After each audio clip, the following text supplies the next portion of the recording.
72 hours to save my legacy. The ultimatum hit me like a thunderclap on a clear Tuesday morning, the kind where the Texas sun bathes the fields in a warm golden glow. 72 hours, Mr. Thompson, she said, her voice slicing through the quiet hum of my cattle. Margaret Hensley, president of the Pinewood Meadows Homeowners Association, stood on my gravel driveway, her emerald green blazer a jarring contrast to the earthy dust of my ranch. Her eyes were flinty, her smile as artificial as the manicured lawns of her neighborhood. Remove this blight, or we will. I stood silent, my calloused hands clenching. She saw a weathered barn with chipped paint and pastures choked with weeds. She didn't see the beams my grandfather raised in 1959, each one a testament to his sweat and dreams. She didn't see the field where my father taught me that a man's word is his bond. She didn't see the porch where I proposed to my late wife, Clara, the air heavy with jasmine and promise. To Margaret, my ranch was an obstacle. To me, it was my soul. Her clipboard was a weapon, wielded with the arrogance of someone who thought she could rewrite history. I gave a slow nod, hiding the tempest inside me, grief, rage, and a vow I'd made to Clara as she lay dying, her hand fragile in mine. "Don't let them take it, John," she'd whispered, her voice faint against the sterile hum of the hospital. "It's us. It's home." That promise was my anchor, and this woman was trying to rip it away. As her glossy SUV sped off, kicking up dust, I stood rooted, her words echoing. 72 hours. But beneath the weight, something sterita cold, unyielding resolve. Margaret thought she could bully me with fines and threats. She thought I'd break. She was dead wrong. Margaret Hensley didn't know she'd ignited a fire. In her car, she dialed her lawyer, her tone dripping with smug satisfaction. "It's done," she said. "He'll crack in 48 hours. He thinks he's fighting an HOA violation, but the real clock is the land lease expiring in 28 days. Call him Wednesday with a lowball offer for the ranch. He'll grab it to save face." Her lawyer hesitated. "If he digs into the county records." "He's a farmer, Robert," she scoffed. "He frets over rainfall and feed prices, not legal fine print. He's sentimental. He'll fold." Her smile was predatory, certain her trap was set. I watched her car disappear, the dust settling like a veil. Her mistake was thinking I'd fight on her turf courts, lawyers, paperwork. I wasn't going to a courtroom. Not yet. My war would begin in a dusty archive, where truth hides in faded ledgers and yellowed maps. My old Ford pickup growled to life, its rumble a steady counterpoint to the chaos in my chest. I wasn't just driving to town. I was driving to the fight of my life. I stopped at a diner on the edge of town, the kind with worn vinyl booths and coffee that could strip paint.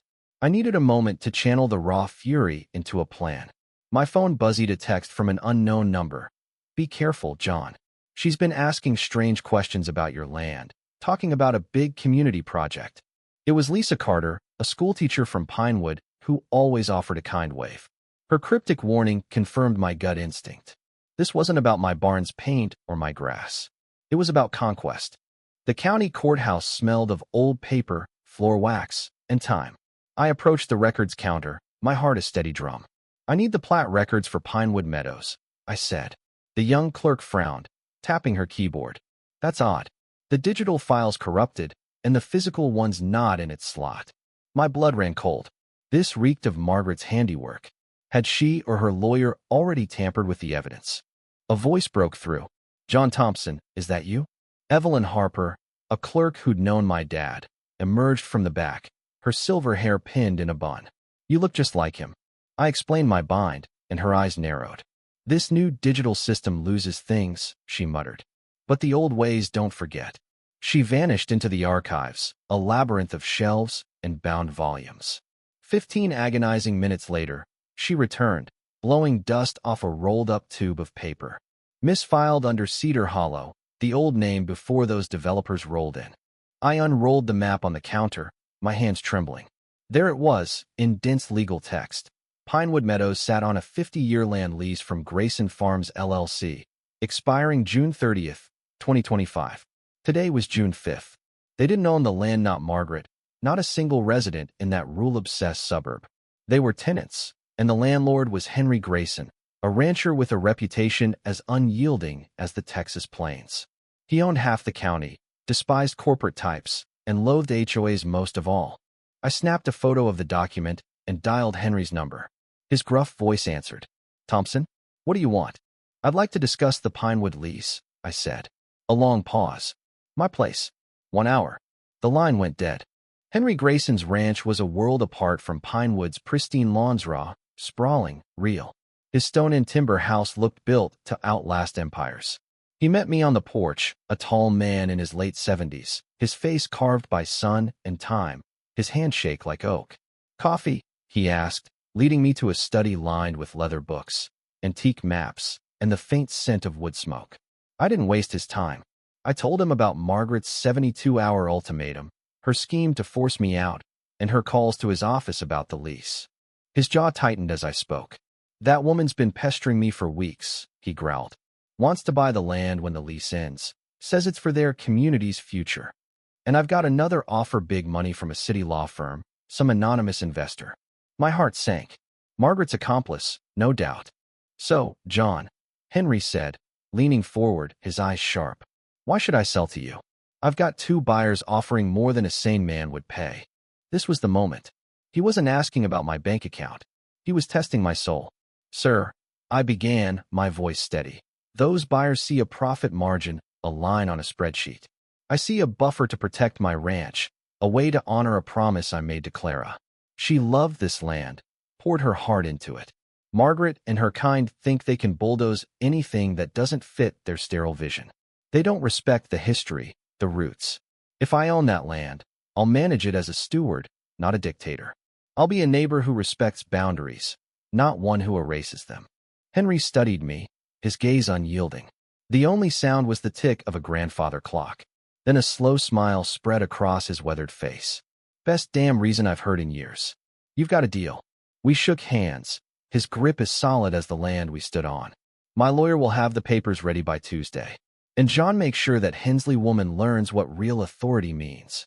That afternoon, Margaret called, her voice syrupy with false concern. "Have you thought about your options, Mr. Thompson?" I let out a heavy sigh, playing the broken man. "You've won, Miss Hensley. I can't afford to fight you in court. The ranch is everything, but I can't lose it all. Just give me until Tuesday to pack, for my family's sake." She paused, savoring her triumph. "Of course. Tuesday at noon, the bulldozers arrive. We're not heartless." I hung up, standing on my porch, the breeze rustling the oak Clara had loved. The demolition notice on my door fluttered. Tuesday. She thought she'd set my deadline. She didn't know she'd just set her own. The weekend crawled by. I went through my chores, feeding cattle, fixing fences, playing the defeated man for Pinewood's watchful eyes. I let Margaret's confidence swell, her hubris blind her. A predator is never more vulnerable than when it believes its prey is helpless. Tuesday dawned gray and heavy. At 8 a.m., I sat at Henry's lawyer's office, signing the final papers.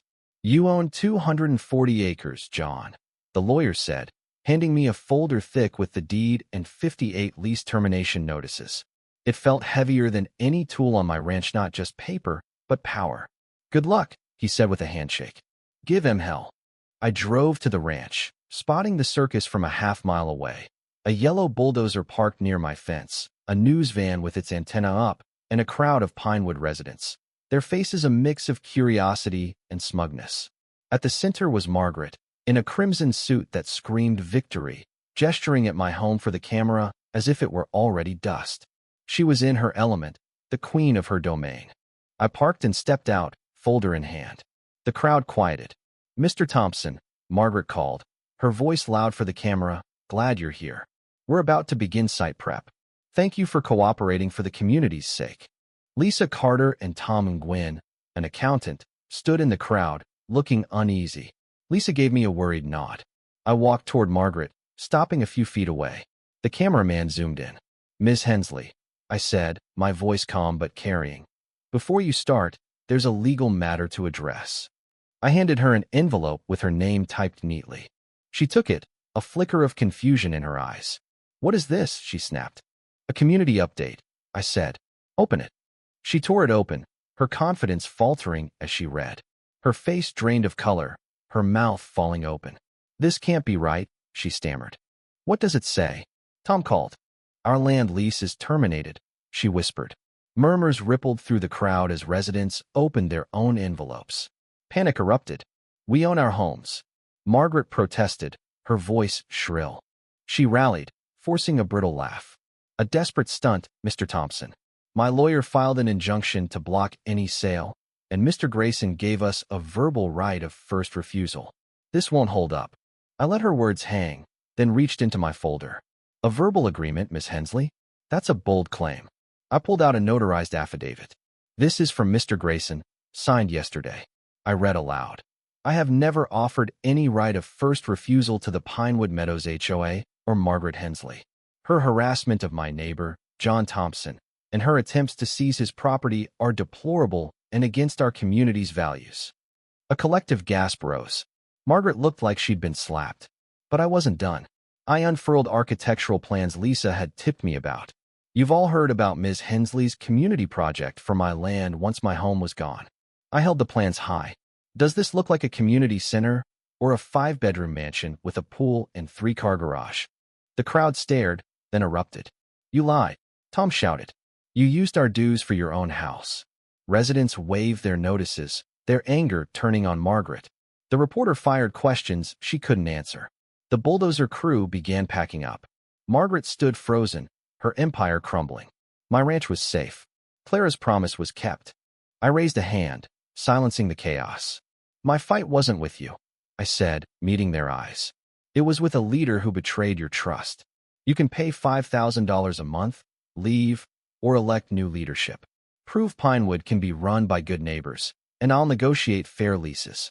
Tom stepped forward. "I call for a vote to remove Margaret Hensley as HOA president." Hands shot up nearly unanimous. Margaret's allies hesitated, then lowered their arms, abandoning her. She shrank, her crimson suit no longer a symbol of power. Without a word, she stumbled past the camera and the glaring crowd to her car. She didn't look back.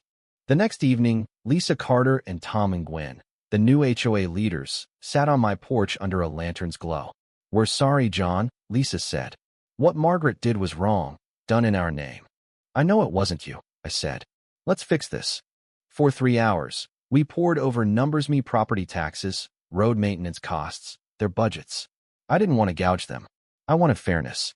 We settled on $800 a month per household, a jump from their old lease, but far from the $5,000 threat. It let them keep their homes and me my ranch. We shook hands, not as adversaries, but as neighbors. Months later, Pinewood flourished. Lisa's HOA hosted barbecues, not violation notices. The gaudy Pinewood Meadows sign was replaced with a simple Pinewood. Margaret sued me for $2 million, claiming emotional distress and reputational harm. I sent her notices, her mansion plans, and the news footage to my lawyer. The judge dismissed her case as frivolous, ordering her to pay my fees. That was the last I heard of her. Today, Pinewood kids visit my ranch, wide-eyed at the cattle. I sell Clara's apple pies and fresh eggs at a farm stand by the entrance, a town staple. The framed demolition notice hangs beside the deed in my officia, a reminder that real power lies in integrity, not titles. Every evening, I sit on my porch, watching the sunset paint the sky in hues of fire and lavender. The breeze carries Clara's presence, soft and steady. The ranch is safe. The promise is kept. What do you think? Was justice served, or did I push too far? Drop your thoughts in the comments, especially on facing bullies and injustice in life. Have you ever stood up to a tyrant or seen greed tear a community apart? Share your stance. Let's spark a real conversation.